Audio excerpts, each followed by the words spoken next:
Matheus, como reter alunos? Eu falo da escola física e você fala da escola virtual. Como que vai ser? Sim. Você acha que tem diferença nessa retenção de alunos? Tem. Tem? Eu acho que tem, sim. Por alguns motivos meio que até óbvios, assim, né? A distância, ela faz com que você não consiga acompanhar, às vezes, o aluno no olho. Né? A gente tem a escola virtual. Sim. Você sabe o empenho que a gente faz para deixar o aluno envolvido, né? Sim, Porque se você deixar o aluno solto, o cronograma é esse, vai lá e faz. A tendência dele é ser consumido pelas demandas do dia a dia e deixando a música de lado, né? Sim. A não ser que o aluno seja realmente mais... ele queira muito isso. Seja então, focado, assim, a gente quer que todo mundo queira muito, né? Óbvio, cada um na sua medida, sim, mas... Sim. A gente não quer perder o aluno nessa jornada, por mais que ele faça um contrato de 1 ano e que ele vai pagar até o final do ano, a gente sabe que quanto mais empolgado o aluno tá, quanto mais resultado ele vai tem, renovar, né? mas ele vai querer ficar mais tempo com a gente. Então é um jogo de ganha-ganha, sempre Sim. assim, um jogo de ganha-ganha. Então eu acho que o aluno fisicamente, quando ele estando presente ali, tem várias coisas que a gente vai falar aqui hoje, ficam mais fáceis de fazer. Sim. Envolvia o aluno no ambiente. Então, o primeiro ponto em como reter seu aluno por mais tempo, primeiro ponto é o contrato. A gente fala isso sempre e pode parecer maçante, repetitivo, mas muita gente não faz. O contrato ele é muito importante para que as partes estejam de acordo. E cada escola, cada professor de música empreendedor tem as suas regras e seus limites. Por exemplo, na Starling, se você quiser hoje se matricular na Starling para ficar lá 1 mês, eu não te quero como aluno. Entendeu? Eu não faço pra você um contrato. Você não queira ele, fica meio grosso isso, não te quero, né? Fica assim, que isso? Eu não te quero como aluno, porque você não é meu cliente, você não se enquadra, vamos dizer, dentro do perfil que eu entendi que é o melhor para a empresa. E não só melhor para a empresa, quanto também, quando a gente decidiu que era melhor para a empresa, primeiro a gente entendeu que era melhor para o aluno. Eu não quero ele como cliente, que eu quis dizer o seguinte, ele não vai conseguir se matricular na Starling, porque a gente não tem contrato mensal. Mas explica por que nossa não tem contrato mensal. É nossa regra lá na Starling hoje, contratos semestrais e contratos anuais. Por quê? Quando a gente abriu, a gente tinha mensal, trimestral, semestral e anual. A gente tinha 4 planos. Por que a gente parou com esses planos? Primeiro, porque depois também o comercial, frequentando palestras, mentorias, eventos, eu aprendi um pouco sobre neurociência e a gente viu quando você dá muitas opções, a tendência dessa pessoa é se perder e ela não se matricula. O ideal é que você dê para a pessoa 2 opções. Porque muita opção gera confusão e confusão gera paralisação. Exatamente. Falou bonito, né, Matheus? Então, a gente, partindo desse princípio, e eu via isso na hora da venda, do fechamento da venda, que o cara estava pronto para fechar. Quando eu dava essas 4 opções, o cara... Vou pensar e volto amanhã. Às vezes o cara não voltava, porque compra também muita...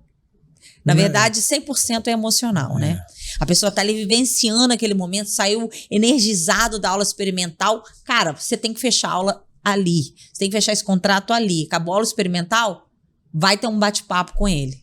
Se seu aluno tá na correria, acaba a aula experimental 10 minutos antes e fala, cara, nesses 10 minutos finais eu vou te explicar como que funciona a minha escola, o meu jeito de dar aula. Não deixa a pessoa sair correndo e você não tenha falado. Sim. Porque é naquele momento ali de emocional, de empolgação, que a pessoa vai fechar a matrícula. Então, quando a gente entendeu que muitas opções não eram interessantes, também eu vi que quanto mais tempo a pessoa firmava comigo, mais tempo eu tinha de provisionamento financeiro, né? Só que quando a gente tinha mensal, trimestral, semestral e anual, a gente tinha 4 preços diferentes, 4 valores diferentes. O mensal era sempre o mais caro. Vamos supor que o mensal hoje fosse R$1.000. O trimestral era R$800. O semestral, 750. E o anual, 680. Então, era muito vantajoso a pessoa fazer o anual. E vantajoso pra gente, porque tinha um contrato assinado por 12 meses. Então, eu preferia ter vários de 680 do que ter alguns ou vários de R$1.000. Porque ali eu tinha assinado que aquela pessoa ia ficar comigo tanto tempo. E também, só abrir um parêntese, porque do lado didático... Então, vai isso, vou chegar aí. Você não tem resultado em um mês, né? Bom exemplo, uma pessoa que quer emagrecer. Ela vai procurar os profissionais de emagrecimento, um professor de educação física, nutricionista, um médico. Cara, qualquer pessoa dessa vai ficar muito desanimado se a pessoa chegar assim, olha só. Eu tenho um mês. Eu tô aqui, eu só tenho um mês, né? Existem até fórmulas que fazem isso, mas isso não se mantém. Depois de um mês eu tô dando um adeus, tá? Eu não vou fazer mais nada que vocês me pediram, não vou voltar mais aqui. Então, nenhum profissional fica interessado em realmente começar um trabalho com uma pessoa dessa, porque ele sabe que um mês ele não tem resultado. Para o professor é a mesma coisa. Essa rotatividade de aluno é uma coisa que cansa. Né? Quando o aluno começa a entrar... engrenar, né? A engrenar, a ter resultado, ele está saindo. Então, assim, eu acho que também para o professor tem dois lados aí. Tem três, né? Tem a questão financeira, que é bom, que você tem previsão. Tem a questão que você consegue aplicar a sua didática e ter resultado. E também não tem a questão de você não ficar frustrado. Porque você fica tendo muita movimentação de aluno, entra e sai, e você fica assim, pô, mês que vem, cara, o cara só paga um mês. Sim. Mês que vem eu posso ter 0 alunos. Sim. Já parou para pensar que quando você só mexe com um plano mensal, você do mês para outro você pode sair de 20 alunos para 3. Cara, eu não aconselho professor nenhum a fazer isso. Porque eu acho que você vive numa montanha-russa de sentimentos e de ansiedade, isso atrapalha o seu rendimento, atrapalha você estar pensando no negócio, no crescimento, enfim. Então, hoje a gente lá só tem 2 planos, semestrais e anuais, tá? Isso, obviamente, tem gente que a gente perde cliente, acontece. Mas é muito pouco, porque a gente mostra para a pessoa o porquê dos 6 meses mínimos. A gente mostra, que é o segundo ponto aqui, que é a jornada do cliente. A gente conscientiza o cliente de onde ele chegou, aquele aluno, como ele está, e aonde ele quer chegar, né? Conhecendo os desejos dele, as dores dele, os sonhos dele. A gente constrói essa jornada do cliente com ele ali. E isso, na hora do contrato, também é importante. Por quê? Porque ele sabe que em 1 mês, 2 meses, ele não vai conseguir alcançar aquilo, mas em 1 mês, em 2 meses, ele está construindo. Ele está construindo aquilo, porque ele já viu na aula experimental, que ele já vai sair da aula experimental com uma pequena vitória. Então, todos os dias com pequenas vitórias, ele vai construir um showzinho, um pocket show.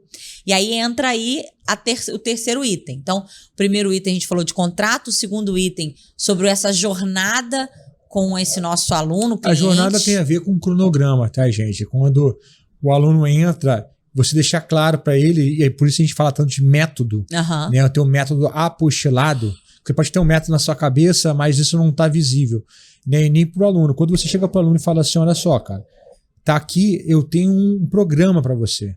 Você vai começar aqui, a gente vai passar por esses assuntos, você vai chegar aqui, quando você chegar aqui, você vai estar apto para fazer isso. Coloca um espaço de tempo, né? O aluno tem uma jornada. Há quanto tempo demora? Esse é um módulo de 6 meses, você vai sair com isso tudo aqui dominado. Isso traz clareza, o aluno no dia a dia, ele sabe que existe um script, existe uma apostila para ele seguir, então toda aula ele vai fazer as anotações na apostila dele, ele está progredindo. Poxa, eu entrei aqui na aula 1, agora eu estou no capítulo 3, na aula 7, por exemplo, na aula 12, e ele sabe que está progredindo, fica claro tanto no playing, na maneira dele de tocar, mas também dentro de algo que é visual, sabe? Isso é muito, gente, isso é muito importante, o aluno conseguir enxergar que existe um progresso que ele está enxergando fisicamente, não é enxergar mentalmente. Porque às vezes o aluno, né? O aluno tem muita dificuldade de saber que está progredindo. Então, assim, ainda mais quando ele progride, às vezes, devagar, né? Às vezes o professor, o aluno não sente isso, o professor tem que ficar, mas olha só, já está fazendo isso. Então, esse progresso dessa jornada já traz isso de uma maneira muito clara. O cara, ele sabe progredir, porque ele está lá no 12, ele começou no 1, entendeu?